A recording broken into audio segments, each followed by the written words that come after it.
নমস্কার, আমি অনুপ আর আপনারা শুনছেন অপরাধ ডায়েরি। অপরাধ ডায়েরির পাতা থেকে আপনাদের শোনাবো বিভিন্ন ধরনের সত্যি অপরাধের ঘটনা। অপরাধ ডায়েরির পাতা থেকে আজ আপনাকে শোনাবো এমন একজন মানুষের কাহিনী যাকে একবার নয় তিনবার ফাঁসি দেওয়ার পরেও সে বেঁচে যায়। হ্যাঁ, ঠিকই শুনেছেন, তিনবার ফাঁসি দেওয়ার পরেও সে বেঁচে যায়। সম্পূর্ণ ঘটনাটা আপনাদের শোনাবো তার আগে ছোট্ট একটা অনুরোধ। আমাদের এই কাজ যদি আপনাদের পছন্দ হয় এবং এমনই আরও সত্য ঘটনা শুনতে চ্যানেলটিকে সাবস্ক্রাইব করে আমাদের পাশে থাকতে পারেন। আর একটা কথা, সাবস্ক্রাইব করতে কিন্তু কোনো টাকা পয়সা লাগে না, এটা সম্পূর্ণ ফ্রি। বরং সাবস্ক্রাইব করলে একটা সুবিধা আছে, কিন্তু আমরা যখনই কোনো নতুন ভিডিও আপলোড করব তার নোটিফিকেশানটা আপনাদের কাছে চলে যাবে। তো চলুন এবার যাওয়া যাক আজকের ঘটনাটায়। আজ থেকে প্রায় 139 বছর আগে, সময়টা ছিল 1884, ইংল্যান্ডের এক গ্রামে এমা এনি কাইজে নামে এক অবস্থাপন্ন মহিলা থাকতেন। তার বয়স মোটামুটি 55 থেকে 60 বছরের মধ্যে। কোনো কারণবশত এই এমা এনি কাইজে বিবাহ করেননি, তিনি অবিবাহিত ছিলেন। দ্য গ্লেনে তিনি থাকতেন, সঙ্গে থাকত 4 জন কাজের লোক। তাদের মধ্যে এলিজানেক ও জেন ছিল যথেষ্ট বয়স্ক, আর রাঁধুনি ছিল এলিজাবেথ হ্যারিস। আর থাকত এই এলিজাবেথ হ্যারিসের সৎ ভাই জন হেনরি লি। আজকের কাহিনী এই জন হেনরি লিকে নিয়েই। জন হেনরি লি তার লেখাপড়া মাঝপথেই ছেড়ে দিয়েছিল। লেখাপড়া ছেড়ে দেওয়ার পর সে চেয়েছিল নেভিতে চাকরি করতে, কিন্তু অনেক চেষ্টা করেও সে নেভিতে চাকরি জোটাতে পারে না। কিন্তু বেঁচে থাকার জন্য অর্থ উপার্জন তো করতেই হবে, তাই সে নেভিতে চাকরির স্বপ্ন ত্যাগ করে অন্য যে কোনো একটা চাকরির চেষ্টা করতে লাগলো। এদিক ওদিক ঘুরে অনেক চেষ্টা করে ছোটোখাটো একটা চাকরিও জুটিয়েছিল। সময়টা 1879-80। যেখানে জন হেনরি লি কাজ করত সেখানেই চুরির অপরাধে প্রায় 5 বছর তাকে জেলে থাকতে হয়। সে বারংবার সকলকে বলতে থাকে সে চুরি করেনি, কিন্তু তার কথা কেউই বিশ্বাস করেনি। যাই হোক, জন হেনরি লি জেল থেকে ছাড়া পায় 1884-তে।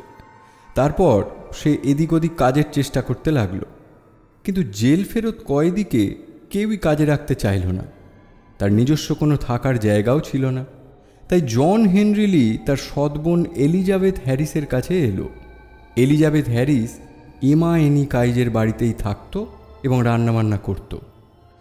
জন হেনরি লি মিস কাইজেকে রিকোয়েস্ট করলো তাকে কাজে রাখার জন্য। মিস কাইজে খুবই দয়ালু ও পরোপকারী মহিলা ছিলেন। তিনি জন হেনরি লিকে তার বাড়িতেই কাজে নিযুক্ত করেছিলেন। জন হেনরি লি মিস কাইজের বাড়িতেই থাকতো এবং কাজবাজ করত। বেশ কয়েক মাস সব কিছু ঠিকঠাকভাবেই চলল, কিন্তু 15ই নভেম্বর 1984 সকালবেলা পাড়া প্রতিবেশীরা দেখতে পেল মিস কাইজের বাড়ি থেকে ধোঁয়া বের হচ্ছে। তারা ভয় পেয়ে গেল, পুলিশকে খবর দিল। কিছুক্ষণের মধ্যেই পুলিশ টিম নিয়ে হাজির হলো। পুলিশ মিস কাইজের ঘরে ঢুকে দেখতে পেল মেঝেতে পড়ে আছে মিস কাইজের গলাকাটা রক্তাক্ত মৃতদেহ। খুব ধারালো কোনো অস্ত্র দিয়ে তার গলাটা কাটা হয়েছে। মাথায় 3-3টে গভীর ক্ষত। মিস কাইজে ছাড়া সেখানে ছিল জন হেনরি লি। পুলিশ সারাটা বাড়ি খুঁজে দেখল, কিন্তু আর কাউকেই খুঁজে পাওয়া গেল না।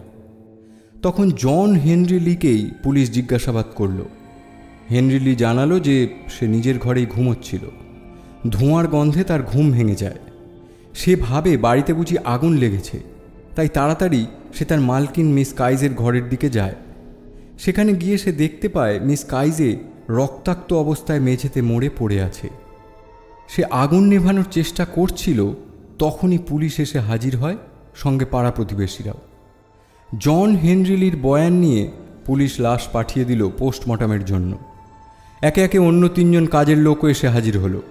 পুলিশ তাদেরও বয়ান নিল। তারা প্রত্যেকেই জানালো যে গতরাতে তারা কেউই বাড়িতে ছিল না। বাড়িতে ছিল মিস কাইজে আর জন হেনরি লি। পাড়া প্রতিবেশীদেরও পুলিশ জিজ্ঞাসাবাদ করল। প্রতিবেশীদের কেউই বাড়ির ভিতরে অন্য কোনো তৃতীয় ব্যক্তিকে প্রবেশ করতে দেখেনি। এরপর পুলিশ সারাটা বাড়িতে খানাতল্লাশি চালিয়ে বুঝতে পারল বাইরে থেকে কেউই এই ঘরে ঢোকেনি। হঠাৎই পুলিশের নজরে এলো জন হেনরি হাতে কাটার চিহ্ন, তাতে রক্ত লেগে আছে। পুলিশ হেনরি লিকে জিজ্ঞাসা করল তার হাতটা এভাবে কাটল কী করে। উত্তরে জন হেনরি জানালো সে মিস কাইজেকে বাঁচানোর জন্য যখন ঘরে প্রবেশ করেছিল তখন সারাটা ঘর ধোঁয়ায় ধোঁয়া হয়েছিল। ধোঁয়া দূর করার জন্য সে একটা জানলার কাঁচ ভাঙে, আর সেটা করতে গিয়েই তার হাতটা এভাবে কেটে যায়। কিন্তু জন হেনরির এসব কথা পুলিশের ঠিক বিশ্বাস হলো না। পুলিশ ভাবল বাড়িতে মিস কাইজের সঙ্গে জন হেনরি একাই ছিল। হতে পারে সেই মিস কাইজেকে হত্যা করেছে, আর সেই সময় ধস্তাধস্তিতে তার হাতটা এভাবে কেটে গেছে। এখন ধরা পড়ে যাওয়ার ভয়ে বানিয়ে বানিয়ে সব মিথ্যে কথা বলছে। পরের দিনই জন হেনরিকে গ্রেপ্তার করা হয় মিস কাইজেকে হত্যা করার অপরাধে। পুলিশকে জন হেনরি বারংবার বলতে থাকে ঈশ্বর জানেন সে মিস কাইজেকে হত্যা করেনি, হত্যার ব্যাপারে সে কিছুই জানে না, সে নির্দোষ। কিন্তু পুলিশের বক্তব্য ছিল বাড়িতে মিস কাইজের সঙ্গে তুমি একা ছিলে, অন্য কোনো কাজের লোকও বাড়িতে ছিল না, বাইরে থেকে অন্য কেউই বাড়ির ভেতরে প্রবেশ করেনি। তারপর তোমার হাতের এই গভীর ক্ষত, এসব কিছু দেখে পরিষ্কার বোঝা যাচ্ছে খুনটা তুমিই করেছ। 16ই নভেম্বর 1884 অর্থাৎ খুনের ঘটনাটা ঘটার ঠিক পরের দিনই জন হেনরিকে গ্রেপ্তার করে পুলিশ। এ প্রসঙ্গে জানা যায় বর্তমানে কোনো অভিযুক্ত ব্যক্তি নিজেকে নির্দোষ প্রমাণ করার অর্থাৎ ডিফেন্ড করার সুযোগ অবশ্যই পায়, কিন্তু সেই সময় ইংল্যান্ডে আইন ব্যবস্থা এমনই ছিল যে অভিযুক্ত ব্যক্তি নিজেকে ডিফেন্ড করার বা নির্দোষ প্রমাণ করার কোনো সুযোগই পেত না। জন হেনরির ক্ষেত্রেও তার কোনো ব্যতিক্রম হয়নি, অর্থাৎ সে নিজেকে নির্দোষ প্রমাণ করার কোনো সুযোগ পায়নি। পুলিশ কোর্টে মামলা করে। 4 মাসের মধ্যেই কেসের প্রথম ট্রায়াল শুরু হয়। দিনটা ছিল 1 ফেব্রুয়ারি 1885। কোর্টে মিস কাইজের প্রতিবেশীদের জিজ্ঞাসাবাদ করা হয়, তার কাজের লোকেদেরও জিজ্ঞাসাবাদ করা হয়। তবে জন হেনরির সৎবোন এলিজাবেথ হ্যারিস একটু অন্যরকম বয়ান দেয়। সে জজ সাহেবকে বলে একদিন সে নিজের কানে শুনেছে জন হেনরি বলছে একদিন পুরো বাড়িটাতে সে আগুন ধরিয়ে দেবে, আর সেই আগুনেই পুড়িয়ে মারবে মিস কাইজেকে। জজ সাহেব জন হেনরির কাছে জানতে চায় এ সমস্ত কথা সে কেন বলেছে। উত্তরে জন হেনরি জানায় একবার মালকিন মিস কাইজে তার বেতন কম দিয়েছিল, কিছু টাকা কেটে নিয়েছিল, তাই রেগে গিয়ে সে এসব কথা বলে। জজ সাহেবকে সে বারংবার বলতে থাকে ঈশ্বরের প্রতি আমার পূর্ণ বিশ্বাস আছে, ঈশ্বর জানেন আমি কিছু করিনি, আমি নির্দোষ। কিন্তু সাক্ষ্য প্রমাণ সবই তার বিপক্ষে, তাই তার মুখের কথায় কোনো কাজ হয়নি। এ প্রসঙ্গে জানা যায় সেই সময় ফিঙ্গারপ্রিন্ট শনাক্ত করার ব্যবস্থা ছিল না। ইংল্যান্ডে প্রথম ফিঙ্গারপ্রিন্ট শনাক্ত করার পদ্ধতি চালু হয় 1902-এ। ফরেন্সিক ল্যাব ও 1935-এর আগে সেখানে ছিল না। আর এই ঘটনাটা ঘটে 1885-তে। যাই হোক, 5ই ফেব্রুয়ারি 1885 মামলা শুরু হওয়ার ঠিক 4 দিন পর রায় বের হয়। জজ সাহেব জন হেনরি ফাঁসির নির্দেশ দেন। রায় বের হবার ঠিক 18 দিন পর অর্থাৎ 23শে ফেব্রুয়ারি 1885 ফাঁসির দিন ঠিক হয়। তবে রায় বের হবার কয়েকদিন পরেই জানা যায় জন হেনরির সৎবোন এলিজাবেথ হ্যারিস প্রেগনেন্ট। সেই সময় ইংল্যান্ডের সমাজে এটা গ্রহণযোগ্য ছিল না। ধীরে ধীরে আরও জানা যায় এলিজাবেথ হ্যারিসের বয়ফ্রেন্ড ছিল টেম্পলার, যে জন হেনরির কেসটা লড়েছে। মিস কাইজে খুন হবার আগের দিন অর্থাৎ 14ই নভেম্বর টেম্পলার কাইজের বাড়িতে এসেছিল। শুধু ওই দিনই নয়, এই উকিল টেম্পলার আগেও মিস কাইজের বাড়িতে আসতো। এখন প্রশ্ন হলো এলিজাবেথ হ্যারিসের প্রেগনেন্ট হওয়া, খুনের আগের রাতে মিস এমা কাইজের বাড়িতে টেম্পলারের আসা, নিজে থেকেই কেসটা লড়তে চাওয়া এবং মাত্র 4 দিনের মধ্যেই তড়িঘড়ি কেসটা শেষ করে জন হেনরির ফাঁসির সাজা হওয়া, এই সব কিছুর পিছনে কি টেম্পলারের বা এলিজাবেথ হ্যারিসের কোনো হাত ছিল? তাহলে কি জন হেনরির কথাই সত্যি যে সে নির্দোষ, সে কিছুই জানে না, সে কিছুই করেনি? না, তা জানা যায়নি। এই নিয়ে কোনো তদন্তই হয়নি। ইংল্যান্ডের এক্সিটার জেলে বন্দী ছিল জন হেনরি লি। দেখতে দেখতে চলে এলো পূর্ব নির্ধারিত ফাঁসির দিন, 23শে ফেব্রুয়ারি। ঠিক হলো জন হেনরি লিকে ফাঁসি দেবে ইংল্যান্ডের বিখ্যাত জল্লাদ ফাঁসুড়ে জেমস বেরি।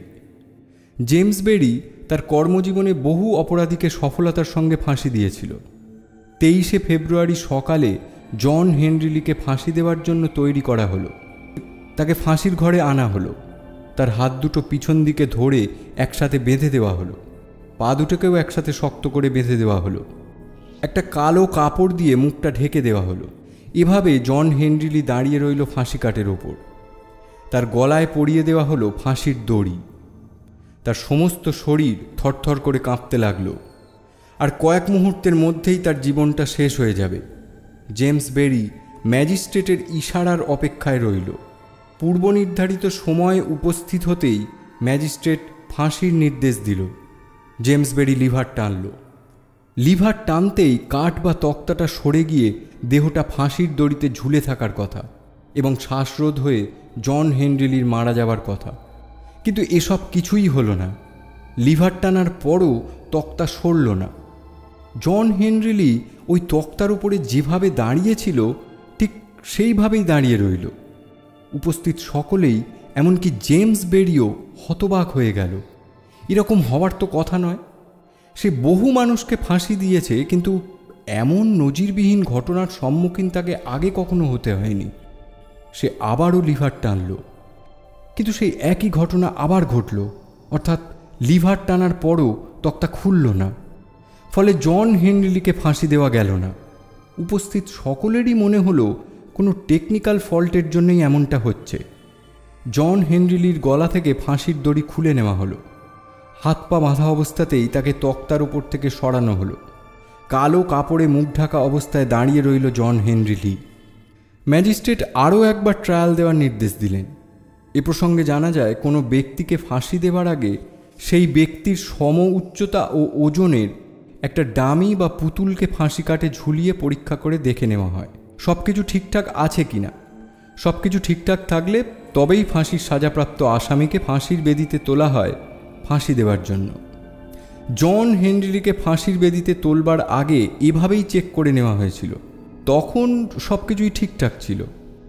আবারও সেই পুতুলকে এনে রাখা হলো তক্তার উপর। গলায় ফাঁসির দড়ি পরানো হলো। জেমস বেরি লিভার টানল। তক্তা সরে গেল। পুতুল গলায় দড়ি বাঁধা অবস্থায় ঝুলতে রইল। দেখা গেল সব কিছু ঠিকঠাকই আছে। এরপর ডামি সরিয়ে নেওয়া হলো। জন হেনরি লিকে আবার ফাঁসির বেদিতে তক্তার উপর তোলা হলো। গলায় আবার ফাঁসির দড়ি পরানো হলো। ম্যাজিস্ট্রেট নির্দেশ দিলেন, জেমস বেরি লিভার টানল, কিন্তু তক্তা সরল না। অক্ষত অবস্থায় জন হেনরি লি তক্তার উপরেই দাঁড়িয়ে রইল। এমন অদ্ভুত ঘটনা দেখে সকলেই হতবাক। কয়েক মুহূর্ত আগেই ডামি দিয়ে পরীক্ষা করা হয়েছে, সব ঠিকঠাকই ছিল, তাহলে এখন এমনটা কেন হলো? জেমস বেরি আরও একবার লিভার টানল, অথচ তক্তা আবারও সরল না। এভাবে প্রায় 5-6 মিনিট ধরে বারংবার লিভার টেনে চেষ্টা করেও জন হেনরি লিকে ফাঁসি দেওয়া গেল না। দুবার নিশ্চিত মৃত্যুর মুখ থেকে কোনো এক জাদু বলে বেঁচে গেল জন লি। যাই হোক, ম্যাজিস্ট্রেটের নির্দেশে আবারও জন হেনরি লির গলা থেকে ফাঁসির দড়ি খুলে তাকে তক্তার উপর থেকে সরানো হলো। আবারও সেই ডামিকে গলায় ফাঁসির দড়ি পরিয়ে তক্তার উপর তোলা হলো। দড়ির উচ্চতা, ডামির ওজন সবই মেপে দেখে নেওয়া হলো। এ প্রসঙ্গে জানা যায়, অপরাধীর ওজনের উপর ভিত্তি করে দড়ির উচ্চতা স্থির করা হয়। যেমন অপরাধীর ওজন 45 কেজি বা তার কম হলে ঝোলানো হয় 8 ফিট লম্বা দড়ি থেকে। 45 বা 60 কেজির মধ্যে ওজন হলে 7 ফিট 8 ইঞ্চি লম্বা দড়িতে ঝোলানো হয়। এ প্রসঙ্গে জানা যায়, অপরাধীর ওজনের ওপর ভিত্তি করে দড়ির উচ্চতা স্থির করা হয়। যেমন অপরাধীর ওজন 45 কেজি বা তার কম হলে ঝোলানো হয় 8 ফিট লম্বা দড়ি থেকে। 45 থেকে 60 কেজির মধ্যে ওজন হলে 7 ফিট 8 ইঞ্চি লম্বা দড়িতে ঝোলানো হয়। এরকম চার্ট করা থাকে। সব কিছু পরীক্ষা করে দেখে নেওয়া হলো, সব ঠিক আছে। লিভার টানা হলো, তক্তা সরে গেল। ডামি ঝুলতে রইল ফাঁসির দড়ি থেকে। মহড়া বা ট্রায়াল কমপ্লিট। সব কিছু ঠিকঠাকই আছে, কোনো টেকনিক্যাল ফল্ট নেই। এবার ডামি সরিয়ে নেওয়া হলো। জন হেনরি লিকে তৃতীয়বার ফাঁসি কাটে তোলা হলো। সে তখনও থরথর করে কাঁপছে। কিছু একটা ঘটছে সেটা সে আন্দাজ করতে পারছে, কিন্তু সঠিকভাবে বুঝতে পারছে না, কারণ তার মুখটা কালো কাপড়ে ঢাকা ছিল। সে তখনও মনে মনে ঈশ্বরকে স্মরণ করছে। তার বিশ্বাস ঈশ্বর তাকে বাঁচাবেন, কারণ সে নির্দোষ। এবারও ফাঁসির দড়ি তার গলায় পরানো হলো। ম্যাজিস্ট্রেট ইশারা করলেন। ফাঁসুড়ে জেমস বেরি লিভার টানল, কিন্তু কাঠ সরল না। বেশ কয়েকবার লিভার টেনে জন হেনরি লিকে ফাঁসি দেওয়ার চেষ্টা করা হলো, কিন্তু কোনোবারই কাঠ বা তক্তাটা সরল না। জন হেনরি লি একইভাবে তক্তার উপর আগের মতোই দাঁড়িয়ে দাঁড়িয়ে কাঁপতে লাগল। তিনবার ফাঁসির বেদিতে জন হেনরি লিকে তুলেও ফাঁসির সাজা দেওয়া গেল না। কোনো এক দৈব বলে সে বারংবার মৃত্যুর হাত থেকে বেঁচে গেল। সেই সময় ইংল্যান্ডে আইন ছিল, কোনো ফাঁসির সাজাপ্রাপ্ত অপরাধীকে ফাঁসি দেওয়ার জন্য সর্বোচ্চ 3 বার চেষ্টা করা যাবে। জন হেনরি লির ক্ষেত্রে 3 বার চেষ্টা করা হয়ে গিয়েছিল। তাই তার গলা থেকে ফাঁসির দড়ি খুলে নেওয়া হলো। হাত ও পায়ের বাঁধনও খুলে দেওয়া হলো। মাথা ও মুখ থেকে কালো কাপড় সরিয়ে দেওয়া হলো। তাকে আবারও পাঠিয়ে দেওয়া হলো জেলে। এনকোয়ারির অর্ডার দেওয়া হলো ঠিক কী কারণে জন হেনরি লিকে ফাঁসি কাটে তুলে লিভার টানলে ফাঁসি কাট সরছিল না বা খুলছিল না, অথচ ডামিকে যখন তোলা হচ্ছিল তখন ফাঁসি কাট খুলে যাচ্ছিল, সেটা অনুসন্ধান করার জন্য। ফাঁসি দেওয়ার সিস্টেমের কোনো ফল্টের কারণে এমনটা হচ্ছিল, নাকি এসবের পিছনে ফাঁসুড়ে জেমস বেরির হাত ছিল? এনকোয়ারি হলো, কিন্তু ফাঁসি দেওয়ার সিস্টেমের কোনো টেকনিক্যাল ফল্ট বা জেমস বেরির কোনো ফল্ট কোনোটাই খুঁজে পাওয়া গেল না। এই অদ্ভুত ঘটনার কোনো কারণই খুঁজে পাওয়া যায়নি। আজও এটা একটা রহস্য রয়ে গেছে। এই ঘটনা ঘটার পর জেমস বেরি কাজে ইস্তফা দিয়েছিল। এরপর সে আর কখনো কাউকে ফাঁসি দেয়নি। জেমস বেরি সঙ্গে নিয়ে গিয়েছিল তার ব্যর্থতার প্রতীক সেই ফাঁসির দড়িটিকে, যেটা জন হেনরি লির গলায় পরানো হয়েছিল তাকে ফাঁসি কাটে ঝোলানোর জন্য। অনেক পরে এই দড়িটিকে নিলামে বিক্রি করা হয়েছিল। 3বার ফাঁসি কাটে উঠিয়েও যাকে ফাঁসি দেওয়া গেল না, এবার তার কি হবে?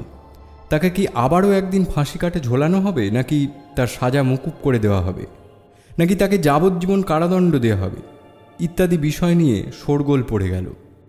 নিশ্চিত মৃত্যুর মুখ থেকে বেঁচে ফিরে জন হেনরি লি জনগণের কাছে ফেমাস হয়ে গিয়েছিল। জন হেনরি লির ঘটনাটা রানী এলিজাবেথের কানে পৌঁছল। তিনি সব কিছু বিচার বিবেচনা করে জন হেনরি লির ফাঁসির আদেশ রদ করে তাকে যাবজ্জীবন কারাবাসের নির্দেশ দিলেন। হয়তো ঈশ্বর চাননি জন হেনরি লির ফাঁসি হোক, হয়তোবা সত্যিই সে নির্দোষ ছিল। সে তো বারংবার এটাই বলতো। তাই হয়তো 3বার ফাঁসির দড়ি গলায় পড়েও তার মৃত্যু হয়নি। এক্সিটার জেলেই জন হেনরি লি তার জীবনের 22টা বছর কাটিয়েছিল। 53 বছর বয়সে সে এক্সিটার জেল থেকে ছাড়া পায়। ছাড়া পাবার পর তাকে ইংল্যান্ডে আর দেখা যায়নি। আগেই বলেছি, জন হেনরি লি মৃত্যুকে ফাঁকি দিয়ে ফেমাস হয়ে গিয়েছিল। জেল থেকে জন হেনরি লি ছাড়া পাবার বেশ কয়েক বছর পর কয়েকজন জার্নালিস্ট জন হেনরি লির জীবন লেখার জন্য তার খোঁজ করতে থাকে। তখনই জানা যায় জন হেনরি লি ইংল্যান্ডে নেই। জার্নালিস্টরা তাদের সোর্স ইউজ করে নানান দেশে খোঁজ চালায়। তারা জানতে পারে জেল থেকে ছাড়া পাওয়ার পর জন হেনরি লি নিজের দেশ ছেড়ে আমেরিকাতে পাকাপাকিভাবে চলে যায়। সেখানে সে নাম পরিবর্তন করে হয় জেমস লি। এক্সিটার জেলেই জন হেনরি লি তার জীবনের 22টা বছর কাটিয়েছিল। 53 বছর বয়সে সে এক্সিটার জেল থেকে ছাড়া পায়। ছাড়া পাবার পর তাকে ইংল্যান্ডে আর দেখা যায়নি। আগেই বলেছি, জন হেনরি লি মৃত্যুকে ফাঁকি দিয়ে ফেমাস হয়ে গিয়েছিল। জেল থেকে জন হেনরি লি ছাড়া পাবার বেশ কয়েক বছর পর কয়েকজন জার্নালিস্ট জন হেনরি লির জীবনী লেখার জন্য তার খোঁজ করতে থাকে। তখনই জানা যায় জন হেনরি লি ইংল্যান্ডে নেই। জার্নালিস্টরা তাদের সোর্স ইউজ করে নানান দেশে খোঁজ চালায়। তারা জানতে পারে জেল থেকে ছাড়া পাবার পর জন হেনরি লি নিজের দেশ ছেড়ে আমেরিকাতে পাকাপাকিভাবে চলে যায়। সেখানে সে নাম পরিবর্তন করে হয় জেমস লি। প্রায় ৮০ বছর বয়সে সে নিজের জীবন নিয়ে একটি বইও লেখে। 1945-এ আমেরিকাতেই তার মৃত্যু হয়। তার সম্পর্কে রিসার্চ করে একটি বইও লেখা হয়। বইটার নাম the man they could not hang. আজ এই পর্যন্তই। আমরা খুব তাড়াতাড়ি আবার হাজির হব আরেকটি নতুন সত্য ঘটনা নিয়ে। নমস্কার।